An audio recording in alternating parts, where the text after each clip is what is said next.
Beason, and it's a mining town, but we stayed at a club there and played at a club Minas, and they put on a tournament. We played a couple of other clubs, and then we did some stuff at Club Olympico, which is one of the clubs that a lot of the kids who live in the Flavios, which is basically the ghettos, attend this club. And it's a club, it's amazing. The girls is probably one of the highlights.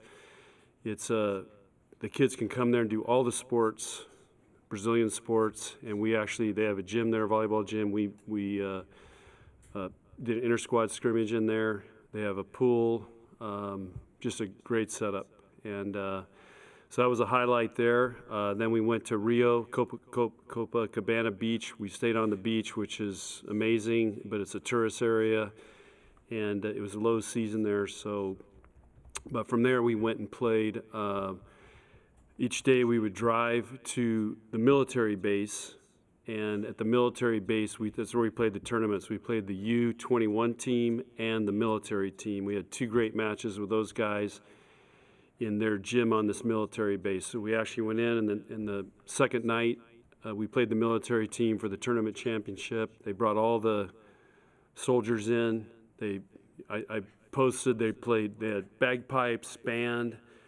It was awesome, and we ended up winning that in 5, and they had a medal ceremony and everything afterwards, so it was really cool. I met 3 generals that night, so so that was pretty cool. And then from there we went to a place called Saquarema, which is also on a beach. I mean, if you look at the geography of Brazil, pretty much everything's surrounded by water, and Saquarema is where the national team training center is, so that's where all their national teams train. It's a destination that you go to. It's kind of away from everything. It's about a 2-hour drive from Rio, and they house them there.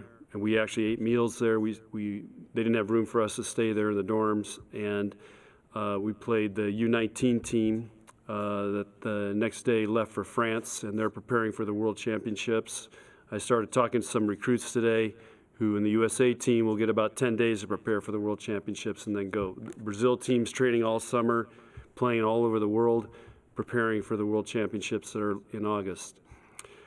We had a really good match with them as well. They're very good. And then from there we ended up, we typically always wind a trip down with meetings, relaxing, selected our captains, who you'll meet later here in a minute, and go through the whole process, debrief the trip, talk about this fall. And we went to a town called Buzios. Buzios is an old fishing village that they made into kind of a tourist area with restaurants. But I got up every morning and walked, and here's fishermen from the Old Man and the Sea out there. They got their fish, they're cutting it up, the birds are all over, and they're selling their fish in the morning, and they have tourist things there to do, and you can either be on the calm side or you just go on the other side of the peninsula, and it's the surf side. And ironically, Saquarema is hosting this week the World Surfing Championships, and when we went to that beach, the surfing beach, it's the surfing capital of Brazil. I had no idea surfing was such a big deal, but Jalen and Becca surfed till they dropped, and we had a good time there. But they were setting up for this World Championship. I mean, they were basically building a city on the beach. It was pretty incredible. So that was our trip. We got 4 really good quality matches that challenged us, and everybody played. And Brazil's a great country. And what was really special about this trip is the Brazil people remind me a lot of Nebraska. It's all about the people. They're very connected. They're very friendly. They love the people from Nebraska, and they love food, and they love sports. And everybody's playing a sport somewhere, whether it's on the beach or at these clubs that they go to. And I mean, it's everything. And I saw some incredible sports. A sport called futsal, which is, if you read the book Blink, they talk about why Brazil's so good in soccer, and these guys play in these mini courts. So it's very fast. They don't play with as many people. Saw that, but they're playing it in the sand. They're playing it on courts. They're playing it on just asphalt. It's everywhere. You just drive and you just see these futsal courts going on in the middle of cities. They're just put down some fake grass and they're playing. So Brazilians love sports, and it's a great country, and they play good volleyball.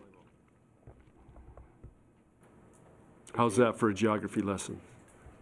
Did you come back thinking that this turned out to be a great year for the lineup for you to have a trip? Yes, it was perfect for us, and the great thing was, we can kind of play two teams because we have, we took 14 players. Sometimes you don't get to take everybody, so it was great. Just kind of we had one team one night, then we switched setters, and another team play, and we kind of mixed them up, and so it was very productive in that way. What was more valuable for your team, just the competition you saw, or just the time off the court with the performance bonds? I think this team's already pretty tight.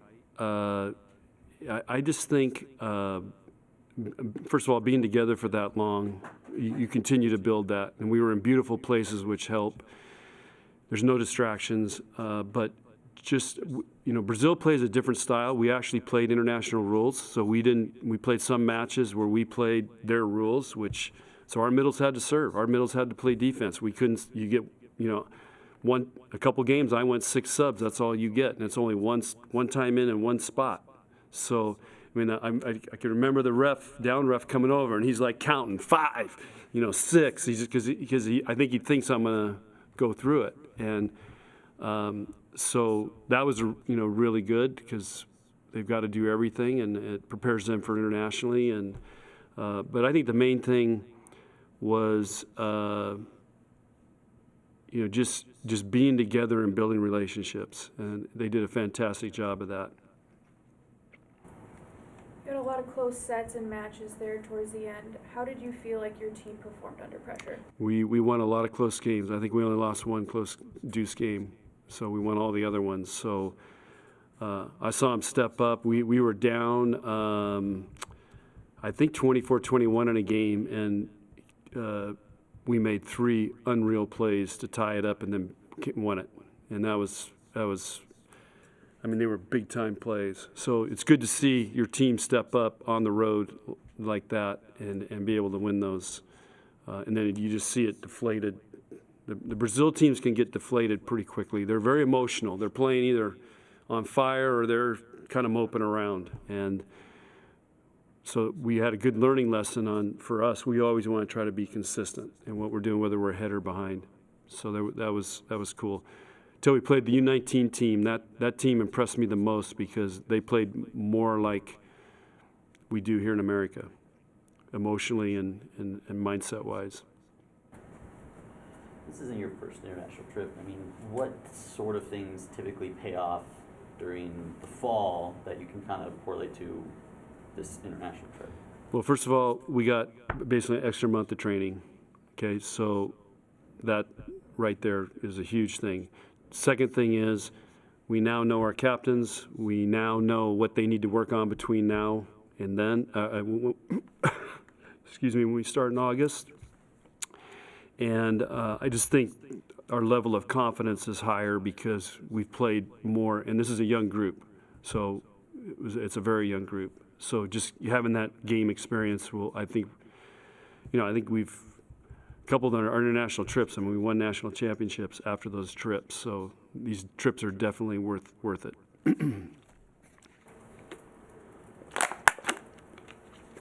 John, some of those matches are on YouTube, and I don't know if you were aware of some of the numbers of people watching you guys play down in South America. Were you surprised at all? Some people back here were in the thousands watching you guys on a YouTube stream with one camera. Yeah, I saw one of the matches over 15,000. What surprised me more was Jordan Larson yesterday's video was 550,000 views. That was pretty impressive. So, but no, we were getting all kinds of emails. How do we watch? How do we watch? And so Spencer Wickens on our GA, he was the one in charge of that, and Brazil helped out with it. So it was. I don't know what the quality was like, but it's cool that people could follow along and share along and kind of experience that, because it is different than playing NCAA volleyball. warm-ups are different, the introductions are different, you exchange gifts, so there's a lot of cool things that happen internationally when you play. I got this gift. What kind of jersey is that? I don't know. Whatever this brand is, but this is one of their. Is it a volleyball jersey or? Yeah, it's a volleyball jersey. No, it just says Brazil, so no. Yeah. You guys take some time off. Like, how do you manage the rest of the summer knowing, I'm guessing there's a little bit of fatigue from your team? They were in the weight room this morning. So number one thing, you get back to work right away, because otherwise the jet lag and all that will mess with you. And I was on a 12:01 last night. I was talking to recruits. So, and at 8 this morning. So no rest for the weary. In the past, you hear that in Brazil, volleyball is a big deal and volleyball is good. What did you see or hear during the trip on or off the court that showed you that up front? I'll tell you, I'll give you a great example. So we played the military team. It's a select team, and basically they recruit players to play, and they're top 4 in the Superliga, which is the pro league. And their setter is 40 years old. And I remember her from Mexico when I took a USA team to Juarez, Mexico. Actually, Chris Thomas's wife was the captain of that team. So I want to say it was 2007, 8, somewhere in there. And maybe it was earlier than that. But I met her on that trip, and we recognized each other. I was watching her the night before, because they played the younger setter and they were losing to Rice. They brought her in, and then it was 3-0 over, like that. And I told our setters as we were standing there warming up, I go, watch her. She is an elite international setter. And anyway, after the match, we beat them, and which was a great match. And I had her talk to our team about why she's continuing to play at 40 years old. And how is she taking care of herself? You know, and we got a great example with Jordan now. I mean, Jordan's 36 and still playing at the highest level. And she gave a great Brazilian-themed talk with passion about how much she loves volleyball, what's it done for her. She's got 2 daughters that are playing, and she still has that passion and never lose it. And, you know, so it was just a great example for our players to see the passion that Brazil has for sport, and specifically volleyball. What kind of impact has Jordan had? She talked about how she talked with film over with you guys in Brazil, and what kind of impact do you expect her to have in kind of a limited role for the next few months? Yeah, well, that's a great thing with Zoom and being able to talk wherever we are in the world. I mean, she may be in Korea next week, but she's already building the relationship with our outside hitters she watches the video, gives them feedback. And like she mentioned in her press conference, with volumetrics now, you can do a lot of stuff on there. You can draw stuff, write stuff. She can say, hey, look at this play here. Check out your footwork. And so you can get a lot of coaching done without actually being physically there. And Jordan's a master at that because she's been using this volumetrics for years. So it's just right now it's about building the relationships that she started before she left. And she's going to work hard at that. She has been on all of our sessions that we've had, and we'll continue to have those with her. And she'll be here in September. Were you one of the only? She mentioned that she had other opportunities. Were you one of the few that offered her kind of that flexibility of still being able to play while having an impact as a coach? Well, Jordan and I have been talking for the last couple of years. I mean, she was. It was going to be done after the last Olympics, but they keep paying her a lot of money to play. So, and she feels good. I mean, we've talked a lot about that, and we've always been talking about that she wanted to coach here someday, and I told her I would do everything possible to make that happen. And so, you know, it's great when we got somebody that's playing at the highest level in the top league in the world, trying to play for the Olympics, and then she's in our gym. I mean, can you imagine? You know, like football team had Tom Brady out here, or some of those guys.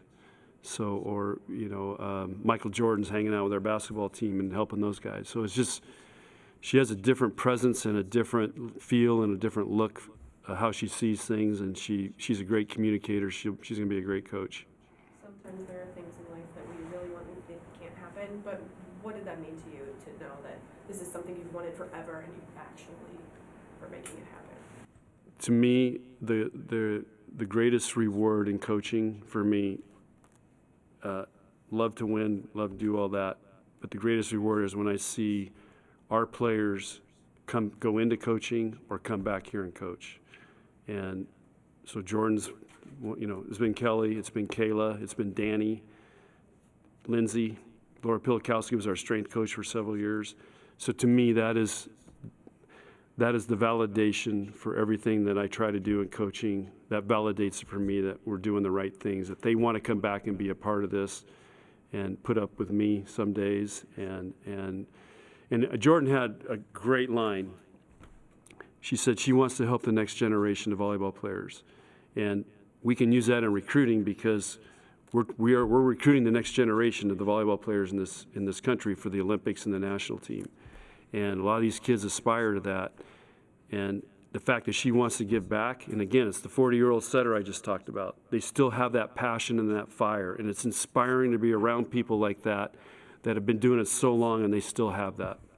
And I still feel like I have it as a coach. So it's fun to be around passion and people that want to be great. And I think so anyway, it validates, and it's the biggest reward for me.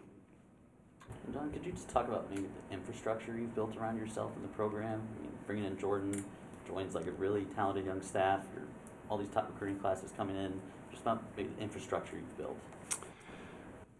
Well, about 2012, 13, I just figured out, I used to try to do everything by myself, and I just figured out it's getting way too complicated coaching these days.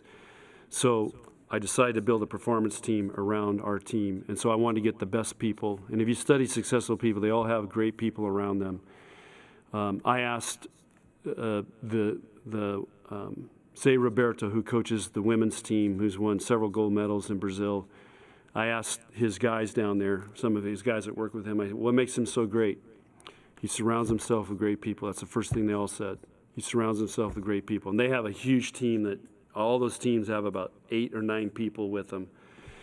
And so I've just tried to do that and get great people. And so we all do it together, and they help me, I help them, and Jordan's just the next one.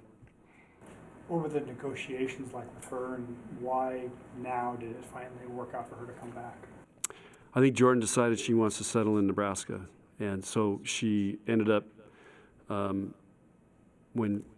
this last summer, she kind of established her roots back here again. She's got a lot of family and friends here. So once that happened, that's when we kind of started talking, like, okay, if she's going to be in Lincoln and Nebraska when she is not playing somewhere, then maybe this is a good time. And then, of course, the NCAA passed she was going to volunteer, but now she can get paid, which makes it nice. Did having, she mentioned she was in the gym last fall to kind of gear up for early. Did that kind of help and see that she was ready for?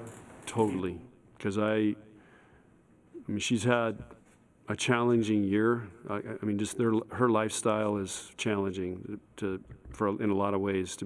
People don't really understand how hard that is.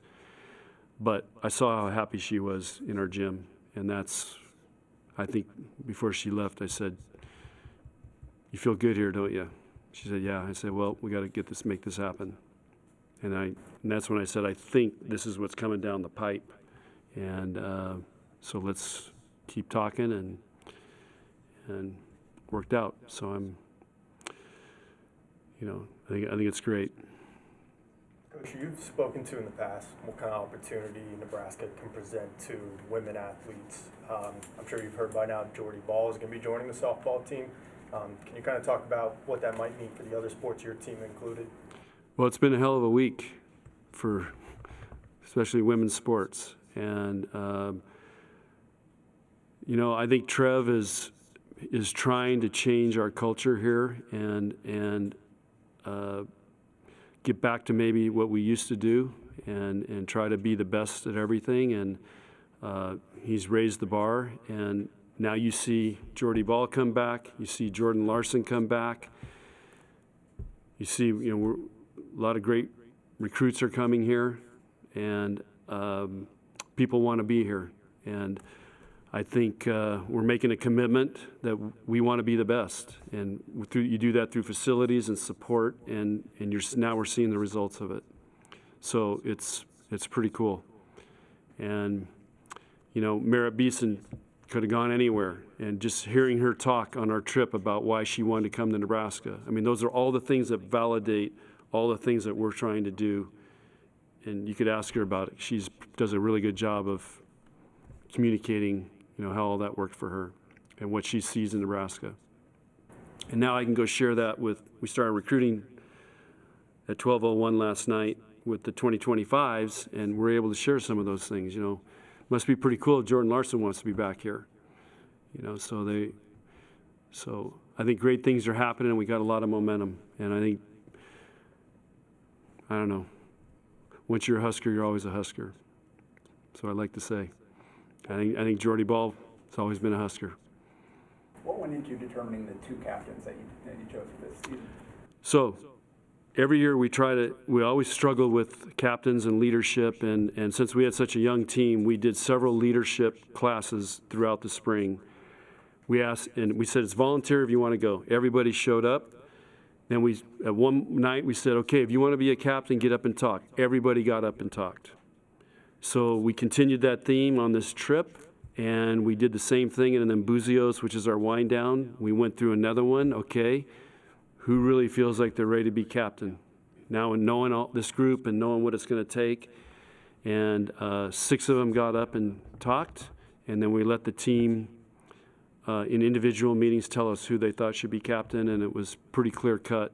The 2 that had a pretty distinct advantage over everybody else. The good news was all the other ones got a lot of consideration, and so the message to them is, you may not be the captain this year, but you're showing that you've got leadership, which is great. But maybe down the road that will happen, and keep working at it. So it's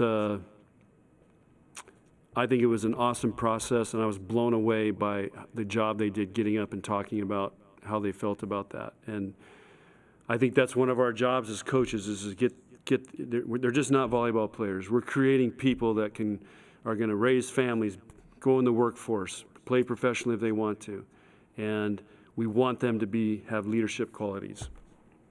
And so we're pretty fired up about how all this has gone, and we're working at it, because I think they don't really develop leaders anymore coming up through the way our teams are formed, and club teams and parents coaching and all that. They, you know, for example, I mean, we used to fight it out. That's how we developed leadership. On the playground or in the field, we make up the rules and pick teams and develop leadership. The live stream said that Merritt and Lexi are coming in, so I assume they're the captains. I mean, what about them stands out that kind of put them in that position and got them the support of their teammates? Oh, you got to ask them that. You know, I all 6 that got up to me sold me, but somehow their teammates wanted them to be captains. But I would like you to ask them how they were told, because it was a first we came up with. Well, what do you like about what they bring to the leadership structure of the team? Well, Lexi is kind of the world revolves around her on our team. Even though she's quiet, she's not outspoken, but I don't know, she's kind of the center of everything going on. And Merritt just has great qualities. She wants to be a 3rd grade teacher, so you know how to take care of people. And they all come to her when something's not right. She's just like the team mom, I guess, in a way. And she's built great relationships, even though she's been here a short time. So I think if you want to be a good 3rd grade teacher, it's not about you. It's about those kids, and for her, it's about her teammates. But ask them how they found out they were captains. See you. It would be a good story. Amy will probably put it in her headline. When the season's over in December, coaches have to do a lot of things, but what do you want to look at Jordan and say, this is an area where Jordan Larson made us better, or a certain player that she made better? I think Jordan can help us with 2 things. what she sees and can help them with what they see, and then mindset. One thing about Jordan is Jordan's played on the best teams and with the best players in the world, and there's a certain expectation and mindset to get to that level, and I think she can help our players with that in a different way than I can.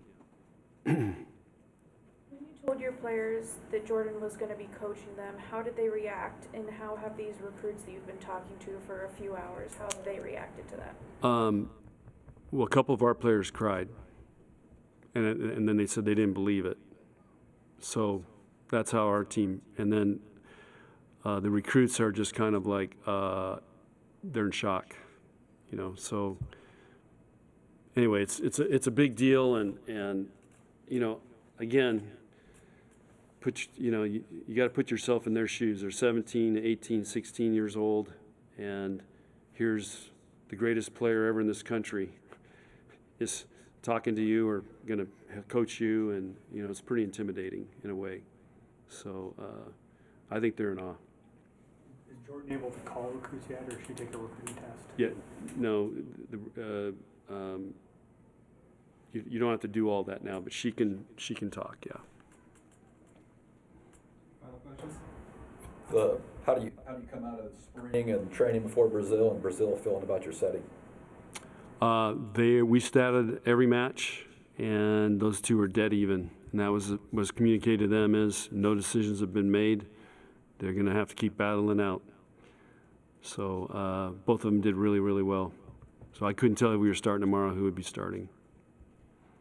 What's the plan for Maggie going forward with First Allegiance? Maggie is going to lift with our team, but basketball is training for their international trip, so she's going to practice with them a lot in July, I think, which will be fine. She just got great work, a month with us, a month with basketball, and then she's going to, you know, our strength coach will manage her.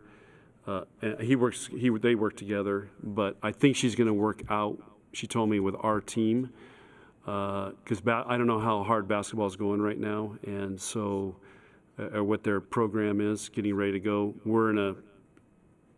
This is actually one of her few, might be her first weight training block that she's going to get for about 5 weeks.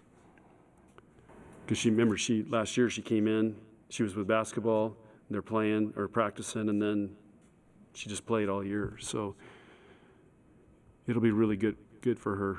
But she's not going on the basketball trip? No. Yeah. All right. Thank you, everyone. We'll bring Okay, up guys. Good to see you. Thanks. Good questions. It's David's birthday. Oh my god. Sandy Jack. To be out of town tonight. Hi. How are you?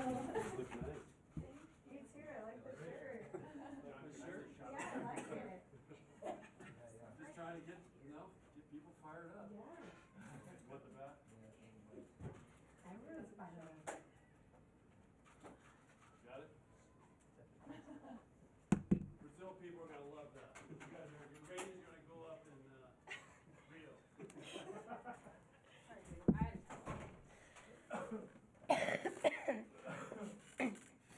All right, we have the Husker captains, Lexi and Merritt. Questions? Well, John says you have a very good story about how you found out that you were captain, so we can Oh start god. there. Do you want to tell it or do you want me to? I can. So we were on the airplane flying from Rio to Houston, and Lexi was in the row directly in front of me, and the captain of the airplane came to the back like mid-flight and was just like, "Are you Lexi? Are you Merritt?" And we were like, "Yes." Like, what did we do? You know? And then he was just like, "Well, I just wanted to congratulate you from captain to captain. Like, you guys are going to be the captain for this team." So it was super cool. He was super nice, and it was a cool way to find out for sure. Yeah, it was very special. What was the team's reaction after they heard that you guys were going to be the captains on the plane? Well, not everyone was around us. I was sitting next to Kenna and she was sitting next to Lainey, and they were both just like, "Oh, like that's so cute." But everyone was very like, "Congratulations, like you guys deserve this," and was super like supportive about it. What do you guys feel like you have done to earn the honor of being a captain? Go ahead. I think all spring long, like our whole class and just like the older people on the team have done just a really good job of kind of welcoming in and making like the younger girls feel like at home and just like welcome on this team. And I feel like it wasn't just us who were the ones that stood out, but that overall like we have just made everyone like feel so welcome and have just done a good job of like maintaining like this group and making sure that everyone is just like doing okay mentally, physically, and all that. Yeah, I think kind of like Lexi said, like of the 6 people who had stood up and like captain was something that they wanted, I think it could have been any 2, 3, however many, it could have been anyone. And so I think the upperclassmen did a really good job, like Lexi said, and I obviously just got here, so I was welcomed too. But I think everyone did a really good job of just like making sure that we brought the team together, and I think that was huge. I think me and Lexi are both pretty much like lead by example kind of people, and so I would say like that's one thing for the 2 of us that I know is super big on our part is like we're gonna come in and do what we're supposed to do every single day. So I think that's one thing that I know that like was big for me was day in and day out I was gonna be myself and do what I needed to do. So I don't know, it's an honor, but like I said, it could have been any of us 6 and no one would have been surprised. We have a ton of leaders on this team. What does it mean to you that you can transfer in from Florida and then almost immediately be voted a captain? What does that say about you and the connections that you built with this team? It's definitely a huge honor. It's very, very special. But I just came in and was myself, and I think at the end of the day, like I mentioned, I had to learn a bunch of stuff. I was in a new program. I kind of had to learn the ins and outs of Nebraska volleyball, and so I just kind of came in, put my head down, did what I needed to do, and ultimately was myself. I focused on those relationships with everyone, the freshmen, the newbies that I was coming in with, and then everyone else, and I think it's definitely a huge honor, and I don't know, like it's pretty surreal, but I would just say I just focused on being myself and just kind of let it all fall into place. Lexi, you were captain last year too. I mean, what did you learn from last year that you want to kind of carry forward, or any changes of approach, or just things you want to carry forward to this season? Yeah, I mean, obviously, I think from like a captain, like I learned a lot about how I want to lead, and like Merritt said, like I am someone who's gonna lead by example, and I just want to make sure that my teammates are just feeling like having fun while they're playing, but also like doing their job and making sure that like there's a good balance and that the vibes and on the court and off the court are always good. And so I feel like that's just something really important, is to just make sure that our chemistry's good and that like at the end of the day we're making steps towards our goal. Lexi, what do you think the team will benefit most from the past month with the training and the trip? I think that being together for that long in a different country where like things aren't what we're used to, it's bound to bring us closer together on and off the court. And I think off the court, we all got a lot closer. I mean, we were sleeping together, eating 3 meals a day together, traveling together. So we all learned a lot about each other. And on the court, I think we also learned a lot about each other. And I think just that we all figured out that no matter who's on the court, like we have a very high-level volleyball team, and that no matter what 6 get chosen to play, like it's going to be a really good season. So I think we learned a lot on and off the court, but we definitely got a lot closer.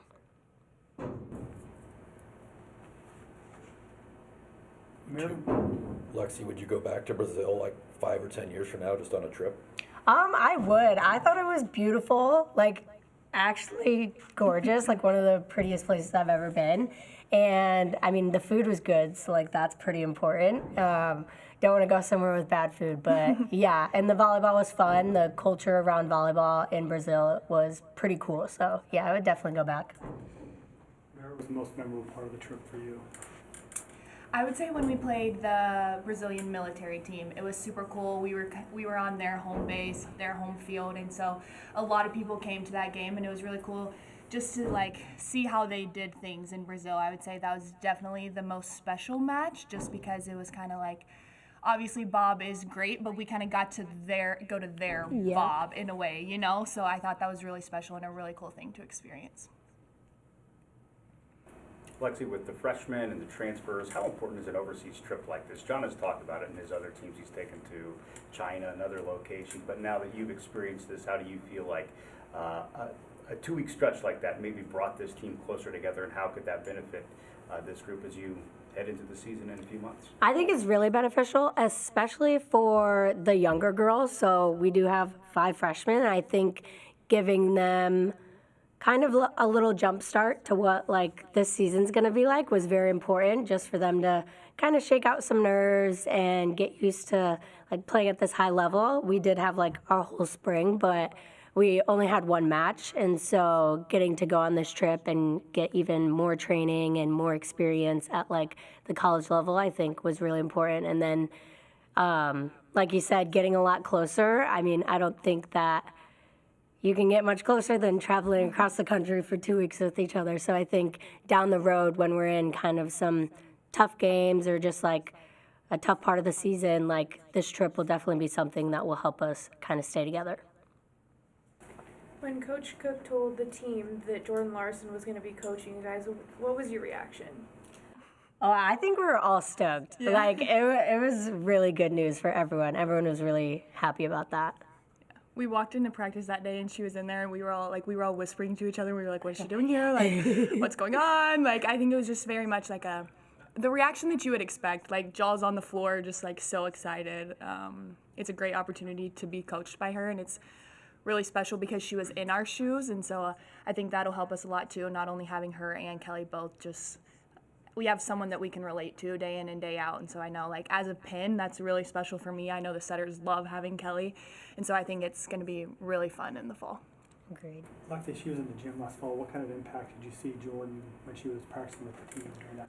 She had such an impact. Just like, even just getting to watch her play, she didn't always have to like say anything, but just getting to like watch how she plays, watch how she presents herself.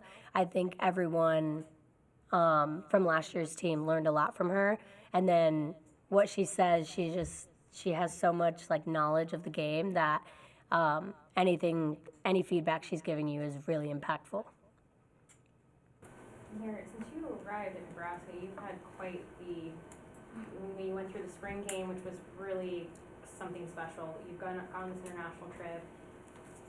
Like we just talked Jordan Larson, now you're looking forward to volleyball day in Nebraska. Like, are you kind of like, holy cow, what is going on here? Because this has been quite the experience. Yeah, no, for sure. But I think, I don't know, that was one thing that drew me to Nebraska, was just like how big volleyball was here and how special it is here. So I don't know, it's so special being a part of it now and not watching necessarily from the outside. So I don't know, I'm so excited, and day in and day out it just kind of blows my mind because I'm just kind of like, what? Like you grow up wanting to be a part of that, and so it's very special, like actually being able to be someone who's like gonna play in that match that'll probably hold the record for till we get to tell our daughters that like we hold that record, you know? So I think it's super cool being on the flip side of it now and not being the little girl that was like, I want to be that one day. So it's very surreal for sure. Like the coach said, the center battle is kind of neck and neck right now. What did you see from Kennedy and everything she's gone through, the improvement she's made, and then also for Bergen coming as a true freshman to be that impactful? What do you make of kind of the setter situation right now and just their 2 journeys?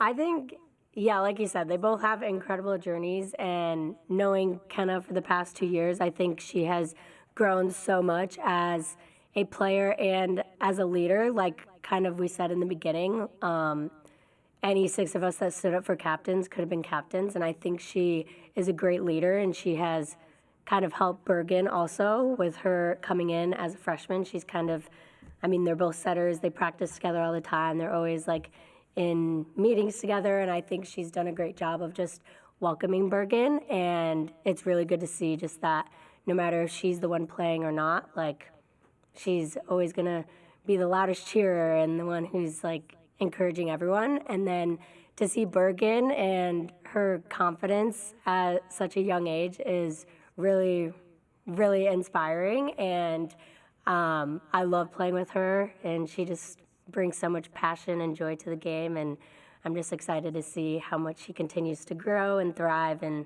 all the moments that she'll be in. So they're both have their own journey and have both done amazing things this spring. So. Are you guys tired? That was a long trip you were on.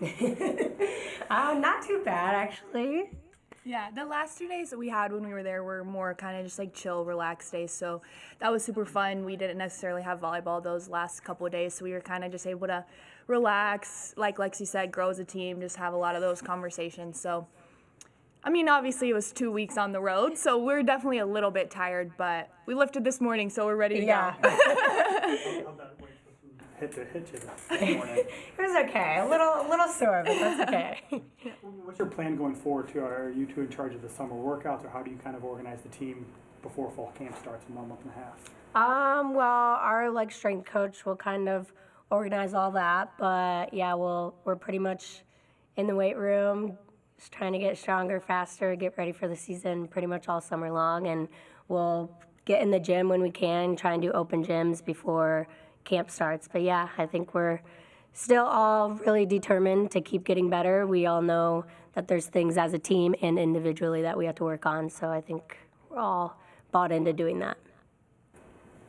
Lexi, when you talk about the culture around volleyball in Brazil, what are some examples of things you saw or experienced of what volleyball's like there? I think we went to Club Olympico, and it's kind of just like an all sports club, and I wouldn't say it's just around the sport of volleyball, but just around sports in general. It's more like here we kind of grow up and we have to go to school to be able to play sports and do stuff like that, where in Brazil, and I'm sure in a lot of countries, they kind of just live to play sports, and they just have so much love and joy for the sports that they play. And so it was very eye-opening to see just that they choose to play their sport from sunrise to sunset, and it was impactful for me and for I think the rest of our team to just make sure that we do still have gratitude for the sport that we are blessed to play every single day. Final questions. What's the best meal you had? You talked about the food. What was the best meal? The best meal? Oh gosh. I really like the acai there. That's not really a meal, but the acai was really good. And we went so many places. I don't know. I tried squid for the first time, so that was pretty good. I'll go with that. But the food was really good, though. What was your most interesting cultural interaction? Oh, one night at dinner, someone ordered tongue. I can't say that I tried it. I wimped out. I couldn't try it. I couldn't do it. But I think, like Lexi said, she tried squid for the first time. There was just a bunch of different things that I know I wouldn't necessarily order here in America. So we got to try a bunch of different stuff, like squid, octopus, just everything. There was such a different variety, and so I would say that was really cool as well. And the food was also really good. So was it cow tongue? Yes. Yes, it was. And Becca tried it. We didn't tell her what it was until after she ate it. All right, thank you. Thank you, Thank guys. you.